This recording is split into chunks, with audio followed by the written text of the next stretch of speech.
Hola, ¿qué tal? Mi nombre es Juan Manuel Lucia Segovia y hoy lo que vamos a hacer es hallar el modelo matemático de un circuito eléctrico. Como podemos ver, aquí está. Eh, son dos circuitos. Vamos a ver por el momento nada más el inciso A. Y primero que nada, cabe mencionar que un circuito eléctrico es un sistema de elementos conectados entre sí por los que puede circular una corriente eléctrica, y pues el que veremos es un sistema físico, dinámico, lineal, determinístico e invariante en el tiempo. Y bueno, para generar un modelo matemático, al menos el modelo matemático de un circuito eléctrico, además de que tenemos que conocer los dibujos que van a conllevar el diagrama esquemático del sistema, también se deben de definir las variables y los parámetros del sistema. Bueno, las variables de un sistema eléctrico son voltaje, carga, corriente, fuente de voltaje y la de corriente. Y los parámetros del sistema son los elementos resistivos, capacitivos e inductivos, que estos serían los coeficientes. Y las leyes físicas que usaremos son la ley de Ohm, que es voltaje es igual a resistencia por la corriente,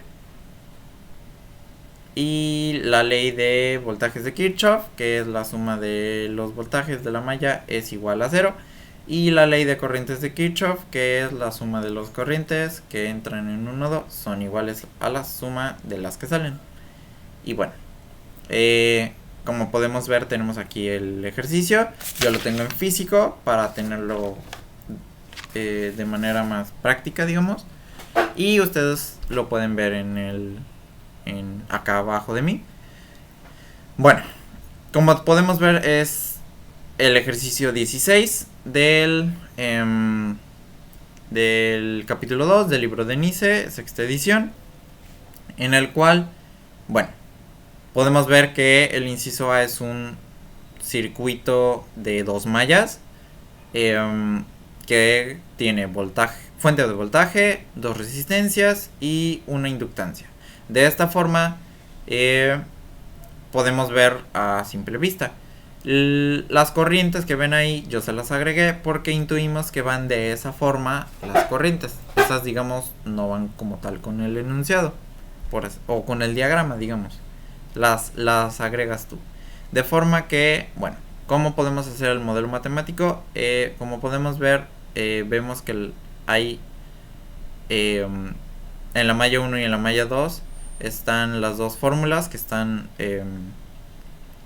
subrayadas. Esas son como unas fórmulas, pero de manera muy general. Ahorita vamos a ver las de abajo, que son de manera más específica. Bueno, primero tenemos B de t. Y en la malla 1. En la malla 2 tenemos que es igual a 0. ¿Por qué? Porque en la malla 1 podemos ver que hay una fuente de voltaje, cosa que en la malla 2 no. Entonces por esa razón es que de un lado va el 0 en la malla 2 y en la malla 1 ve el voltaje con respecto al tiempo por la fuente de voltaje. Bueno, esto es igual a todo lo que hay en la malla 1. Entonces, ¿qué hay? La resistencia 1 y la inductancia. Por consiguiente es el voltaje por la resistencia 1 con respecto al tiempo y el voltaje por la inductancia con respecto al tiempo. Y en la malla 2 tenemos que igualmente es el voltaje por la inductancia, porque la inductancia se comparte para ambas mallas, no con respecto al tiempo. ¿Por qué? Porque la malla 2 es dependiente de la malla 1. La malla 1, así como a su vez, es dependiente del tiempo. Es dependiente del tiempo, dado a que ahí está la fuente de voltaje que está con respecto al tiempo, como podemos ver ahí en el diagrama. Bueno,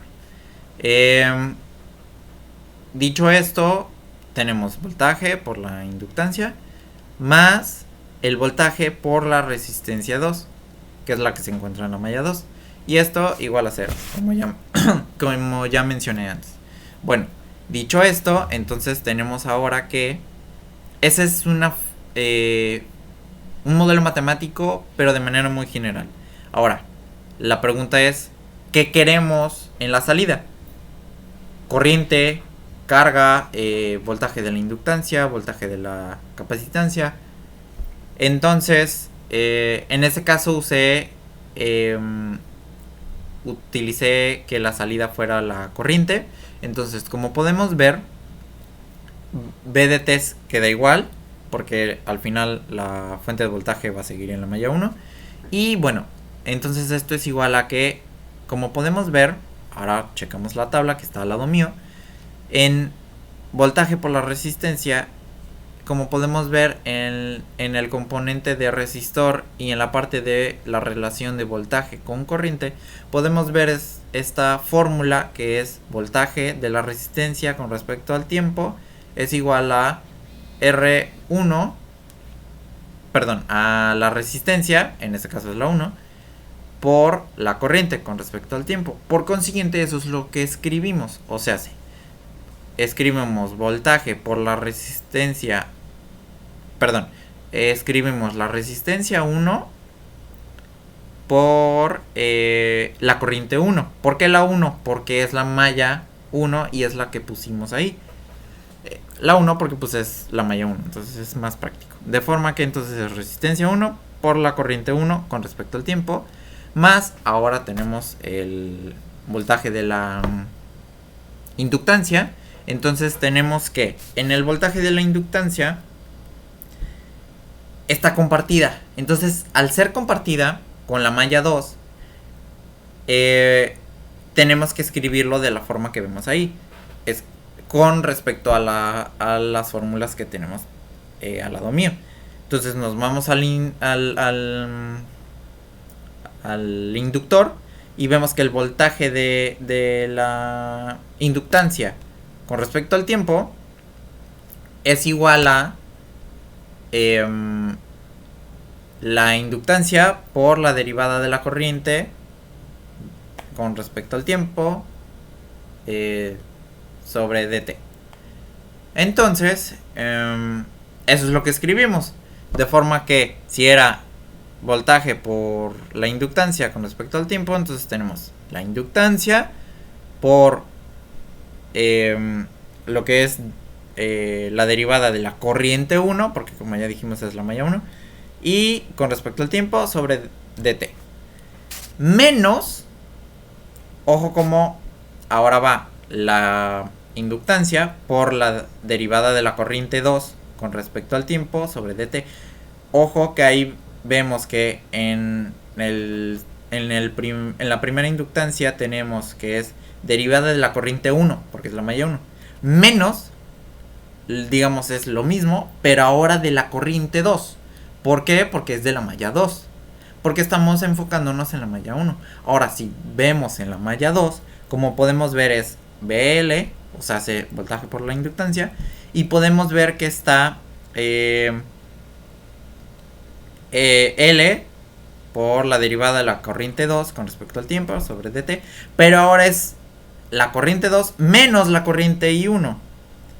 Por consiguiente es menos la inductancia por la derivada de la corriente 1 con respecto al tiempo sobre dt, más agregamos lo que es el voltaje por la resistencia 2, que convertidas usando la fórmula podemos ver que es la resistencia 2 más la resistencia 2 por la corriente 2 con respecto al tiempo.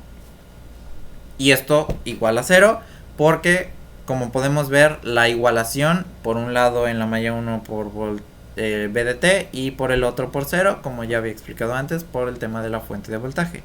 Y bueno, básicamente eso es lo que se tiene que hacer si queremos enfocarnos en una salida específica. Aquí usamos, como ya dije, el de la corriente usando la tabla que está aquí a mi lado. Y bueno, así hacemos con el circuito de abajo, que es el del inciso B. Y bueno, dicho esto, lo pueden hacer ustedes, y como conclusión podemos ver que al hacer los modelos matemáticos, además de no ser un proceso pues tan complicado, estos no son útiles para entender de manera matemática, obviamente, el comportamiento de un sistema. Muchas gracias por su atención y nos vemos en un próximo video.